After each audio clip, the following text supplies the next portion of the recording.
Comment digitaliser efficacement sa structure de santé? La réponse dans Bâtiment du futur, le podcast qui rassemble celles et ceux qui s'engagent dans la transition énergétique. Cette semaine, Benjamin Depro, gérant de Systémique, nous explique quelles solutions il est possible de mettre en place pour transformer un hôpital et quels bénéfices elles ont sur ses usagers. Comment répondre aux nouvelles exigences énergétiques des bâtiments? Comment s'adapter aux besoins d'une patientèle parfois fragile? Ou encore, comment les usagers interagissent avec les systèmes digitaux? Benjamin nous donne les clés pour comprendre les rouages de la digitalisation des structures de santé. Bâtiment du futur, un format proposé par Schneider Electric. Bonjour Benjamin. Bonjour Laurent. Alors Benjamin, tu es le gérant de Systémique, une société d'intégration et d'ingénierie de systèmes d'automatisation pour les bâtiments. Plus concrètement, est-ce que tu peux nous dire en quoi consiste l'activité chez Systémique? Alors Systémique est spécialisé dans l'ingénierie et l'intégration des solutions d'automatisme pour le bâtiment. Nous œuvrons dans le tertiaire principalement, dans le domaine public et privé, pour des bâtiments de type administration, culturel, éducation et les bâtiments liés à l'industrie, hors process. Alors tu m'évoquais tout à l'heure quelques objectifs, dont le fait d'apporter du confort des usagers et l'efficacité énergétique des bâtiments, c'est bien cela? C'est exactement ça. Notre cœur de métier, c'est de mettre en œuvre, alors de concevoir dans un premier temps ou d'assister une maîtrise d'œuvre dans la conception de solutions qui visent justement à mettre en performance toute la technicité des bâtiments et donc tout un écosystème de solutions qui nous permettent de rendre ces bâtiments le plus performants possible en termes de consommation énergétique et aussi de confort d'utilisation. Alors, tu travailles étroitement avec le CHU de Dijon, que tu accompagnes sur la question de son impact environnemental, justement. Est-ce que répondre aux exigences liées à la décarbonation et à l'optimisation des consommations, c'est évidemment une nécessité, mais comment ça se passe du côté de chez Systémique? Alors, une nécessité, en fait, ça devient une évidence.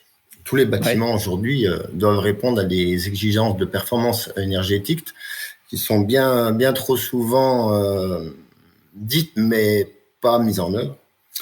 Et cela passe par comprendre finalement comment fonctionne un bâtiment, comprendre comment il consomme, et pour cela, sans mettre en œuvre un système qui nous permet de mesurer, d'enregistrer, pour derrière visualiser et analyser ces consommations, rien n'est possible dans l'étape suivante qui va être de porter des actions sur le comportement de tout ce système.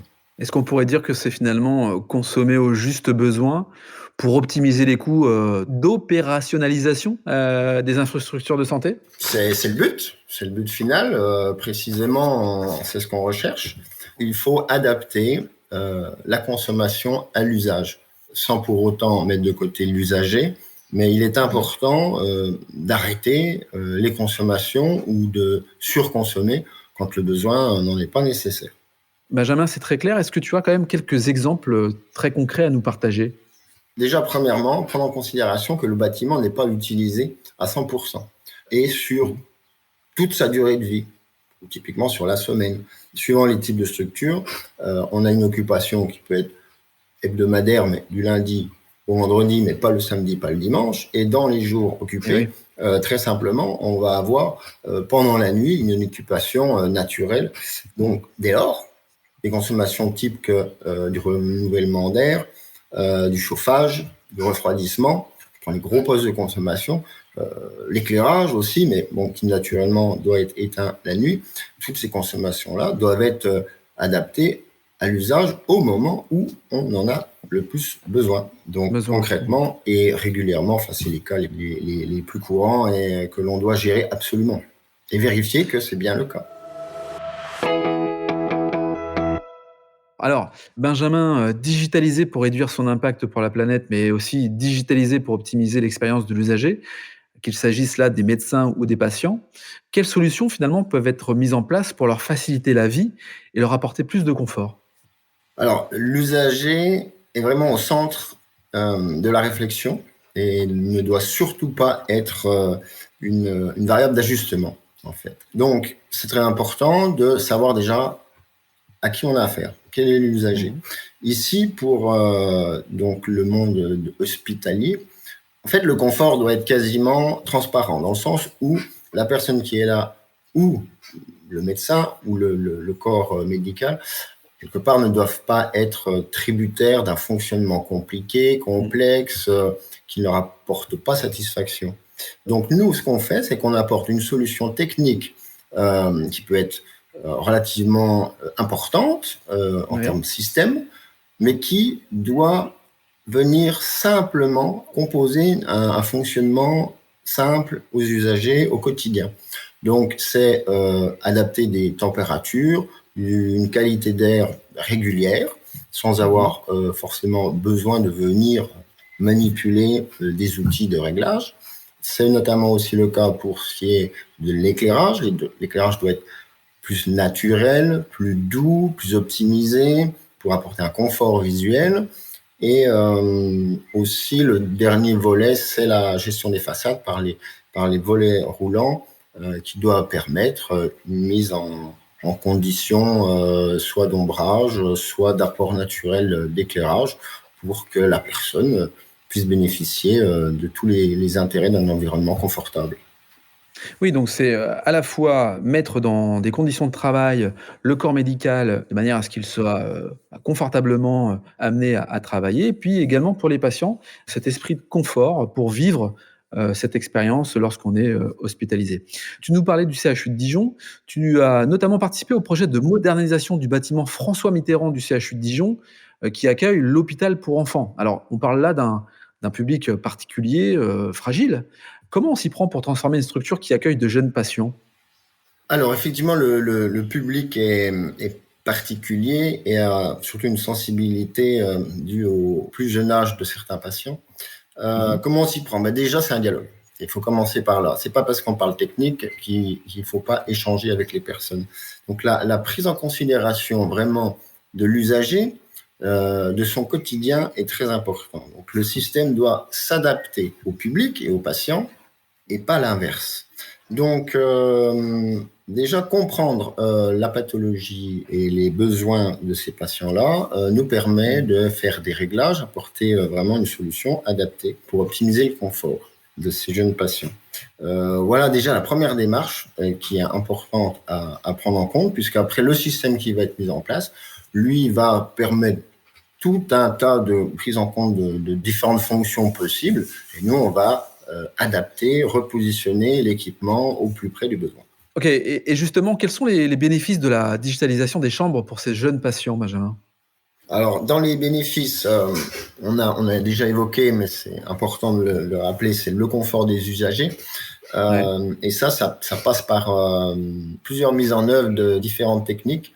Et la plus probante, la plus avancée au CHU, ça a été la mise en place d'un cycle circadien dans l'éclairage des chambres des patients. Le cycle circadien, pour ceux qui ne seraient pas au fait de la technique, c'est de reproduire dans un environnement l'éclairage naturel extérieur. Puisqu'en fait, la température de la couleur, le ressenti de couleur, de chaleur de l'éclairage naturel doit être reproduit pour faire comprendre ou simuler au cerveau humain, en fait, on est plutôt sur l'extérieur que enfermé dans une pièce. Donc, en fait, on fait des variations de couleurs, de température de couleur, du chaud, donc plutôt jaune le matin et le soir, et on varie sur du blanc, plutôt blanc en journée. Donc, c'est une variation, une modulation de l'éclairage qui se fait au fur et à mesure de la journée et qui est quasiment transparente finalement pour l'utilisateur, puisqu'elle se fait tout doucement et permet d'apporter encore plus de confort aux usagers. Il y a aussi un élément qui est assez surprenant de prime abord, c'est la notion de lien social. C'est-à-dire que ça crée aussi du lien social finalement, cette mise en confort? Alors, le lien social, il est dans le fait que les patients, en fait, se sentent, entre guillemets, bien dans leur environnement.